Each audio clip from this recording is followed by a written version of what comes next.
Hello বন্ধুরা, তোমাদের সাথে একটি নতুন জিনিস শেয়ার করতে চলেছি। নতুন না, বাট আমার কাছে নতুন। বলো তো বন্ধুরা, এইটা কি? এই জিনিসটা কি? তোমরা কি কেউ চেনো? কিন্তু ভেবো না যেন ব্যাঙের ছাতা। ঠিক আছে, এটা কি? সবাই আমাকে একটু কমেন্ট করে বলো দেখি কি। বাজারে গেলে তো কিনতেই পাওয়া যাবে, সেটা না, কিন্তু সদ্য ফোটা টাটকা একটা সবজি, মানে একটা আলাদাই জিনিস না।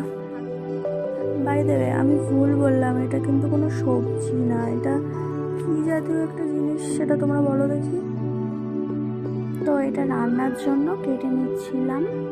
তো এর মধ্যে পুঁই শাকের পাতা দিয়ে রান্নাটা করেছিলাম, কিন্তু বন্ধুরা দারুণ লেগেছিল খেতে, সত্যি খুবই সুন্দর। একটা মাংস মাংস মতো লেগেছিল। আমি সবজি এটা ভুল বললাম।